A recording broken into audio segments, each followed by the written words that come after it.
अस्सलामुअलैकुम यूट्यूब की दुनिया दोस्तों की हाल ने ठीक हो सब फिट फाट हो। अल्लाह पाक दे करम दे फजल नाल मैं भी बिल्कुल ठीक ठाक। इमामिया कलोनी फ्लाईओवर चालू होने तो बाद जिहड़े साइडां ने यानी कि जे साइडें नाल सफाड़ ने वो कंप्लीट होनियां बाकी सन। जिहड़े गुजरांवाले वाली साइड तो शादरे नूं आइए वो वाले रोड जिहड़ा कंप्लीट कर दिता गया तो जिहड़ा शादरे तो गुजरांवाले नूं जाइए ये रोड ते काम शुरू कर दिता गया है। तो अज तुहानूं फ्लाईओवर के उपर तो ही इन्हें मनाजर दिखावांगे और नाल जिहड़े इलैक्ट्रिक पोल लगे ने जनाबे वाली इन्हां दा जिहड़ी लाइटिंग है वो नहीं लाई उहदे थोड़ी डिस्कस होएगी।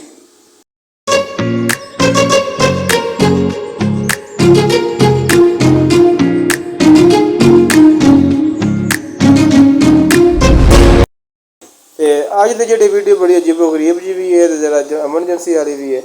फ्लाईओवर के उपर तो अज के मनाजर तुहानूं दिखावांगा और कुछ थल्ले जाके तुहानूं मनाजर दिखावांगे। बरकत होने तो शादरे नूं या मामे कलोनी क्रॉस करना ही होवे यह रोड जिहड़ा यानी कि जिहड़ा गुजरांवाला रोड नूं जांदा पिया उस रोड ते जिहड़ा असफाल्ट तैयार हो रही है उहदे दा विजट थोड़ा जिहा और कित्थे तक कम चला गया है ये भी ते नाल अवेल भी खंभियां दी लाइटां कोई नहीं लगियां इन्हां नूं अज किन्ने दिन लंघ गए ने खंभे लग्गियां नूं लाइटिंग का कोई नामो निशान नहीं उत्ते बल्ब जिहड़े ने। ते आ गए सी इमामे कलोनी बाज़ार। इमामे कलोनी बाज़ार के बिल्कुल सामने जो यू टर्न ने उत्थे रक्शे वेख लो ये अंदर भी खलोते होंदे ते बाहर भी खलोते होंदे ने यार इन्हां नूं अल्लाह हिदायत देवे दुआ ही है। तो यह इमामे कलोनी बाज़ार अगे पहला गोल चक्कर उत्थे तक तुहानूं जरा कैमरा जूम वो जो लाल जी पट्टी माड़ी जी नज़र आउंदी है पहला गोल चक्कर हैगा जी। तो बाज़ार माशाल्लाह बड़ा वड्डा है वाह लम्बा चौड़ा है यानी कि दूर। तो इत्थे दोस्तों अगे गुजारिश भी करता चलना जो दोस्त चैनल तो नवे ने सारे चैनल तुहाडा अपना इनू अगर नवे आए हो तो उन्होंने की कहते हैं चैनल सबसक्राइब भी कर लिया करो यार। मामे को अपना जो फ्लाईओवर है वो तो असी जनाबे वाले दूसरी साइड के उत्तों उत्तों लंघना है तो जी मामे को मस्जिद है उसकी की सूरत हाल है। लो जनाबे वाले है मामे कलोनी मस्जिद वो अपना फ्लाईओवर तो तुहानूं इदा विजिट हो रहा जनाब माशाल्लाह काफ़ी कम कंप्लीट हो गया सी मस्जिद का।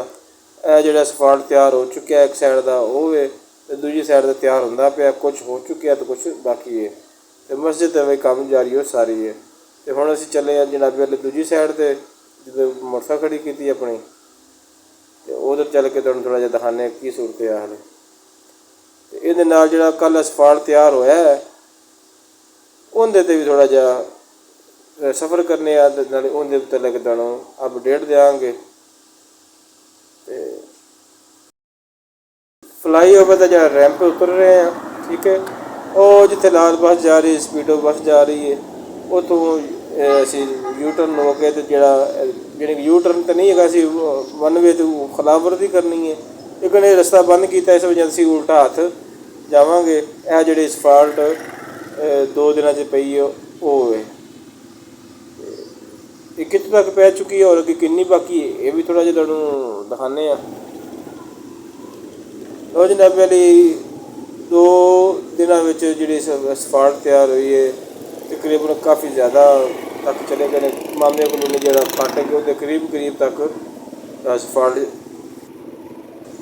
गर्मी भी माशाल्लाह बड़ी जोरों शोर नाल आ गई दोबारा 2 दिन काम ठंडा रहा गर्मी लेकिन चलो इतों जनाबे वाली फ्लाईओवर शुरू हो जाता है। फ्लाईओवर का थोड़ा हिस्सा और नाल असफाल्ट अजे काम इहदा होना है कुछ साइडां भी बननियां ने बनियां जी बनाते ना बनियां फिर पंजाबी जी बनी कहते मैनू अंग्रेजी कोई नहीं होती है तो बनियां की कहांगे इस अंग्रेजी से खैर जो भी इन्हूं कहते हैं। लो जनाब वाले ट्रैक्टर ट्राली के नाल ही जिथे मोटरसाइकिल जाती भी है रक्शा आ गया इतों तक असफाल्ट कंप्लीट हो चुके हैं।